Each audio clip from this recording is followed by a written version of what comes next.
இன்றைக்கி நம்ம என்ன செய்ய போகிறோன்னா கடம்பா தொக்கு செய்ய போகிறோம்.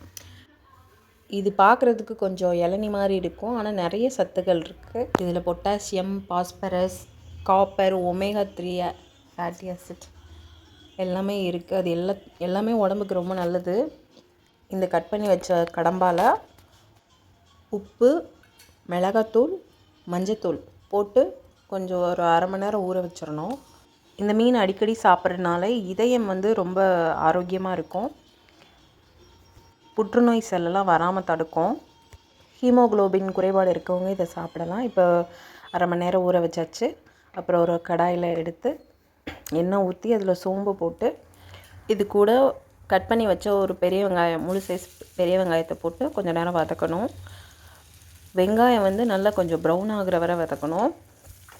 அது கூட கருவேப்பிலை போடணும். கருவேப்பிலை போட்டு அதையும் வதக்கணும். அப்புறம் சின்ன வெங்காயம் ஒரு 15 நம்பர் கட் பண்ணதை இதில் போட்டு வதக்கணும். வதக்கினதுக்கப்புறம் பொடி பொடியாக நறுக்கின பச்சை மிளகா, ஒரு இஞ்சி பூண்டு பேஸ்ட்டு அதையும் சேர்த்து போட்டு வதக்கணும். அந்த இஞ்சி பூண்டு பச்சை ஸ்மெல் போகிற வரை வதக்கிட்டே இருக்கணும். அப்புறம் ஒரு நல்ல பழுத்த தக்காளி, ஒரு தக்காளி எடுத்து அதையும் போட்டு வதக்கணும். கொஞ்சம் உப்பு போட்டுக்கலாம். அப்புறம் நம்ம மசாலாலாம் சேர்க்கணும். ஃபஸ்ட்டு மல்லிப்பொடி, அப்புறம் ஜீரகப்பொடி, அப்புறம் தனி மிளகாத்தூள், கரம் மசாலாத்தூள். மசாலாலாம் போட்டதுக்கப்புறம் அந்த பச்சை ஸ்மெல்லாம் போகிற வரை வதக்கணும்.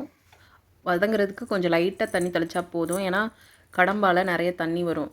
அதாவது சிக்கனில் எப்படி தண்ணி வருமோ அதே மாதிரி இதுலேயும் வரும். ஸோ தண்ணி ஊற்ற தேவையில்லை, லைட்டாக தெளித்தா மட்டும் போதும். இப்போது எல்லா மசாலாவும் கடம்பால் சேர்கிற மாதிரி ஒரு கிண்டி விட்டு மூடி போட்டு மூடி வச்சிடணும். இந்த கடம்பாவை பொறுத்தவரை இது மீடியம் ஃப்ளேமில் வச்சு ஒரு 10 மினிட்ஸ் குக் பண்ணோம். இதை ஹை ஃப்ளேமில் வச்சோம் அப்படின்னா ரொம்ப ரப்பர் மாதிரி ஆயிரும். இப்போ பாருங்கள், நான் தண்ணியே ஊற்றலை, எவ்வளோ தண்ணி வந்திருக்குன்னு. இதில் பெப்பர் போட்டு கிண்டி திரும்ப மூடி வச்சிடணும். அந்த தண்ணியெல்லாம் வற்றினதுக்கப்புறம் நல்ல சுவையான கடம்பா ரெடி. அது மேலே கொத்தமல்லி தழை போட்டு இறக்கி சர்வ் பண்ணுங்கள். செம்ம டேஸ்ட்டாக இருக்கும். ட்ரை பண்ணி பாருங்கள், பார்த்துட்டு சொல்லுங்கள் எப்படி இருந்துச்சுன்னு. தேங்க்யூ வீடியோ பார்த்ததுக்கு.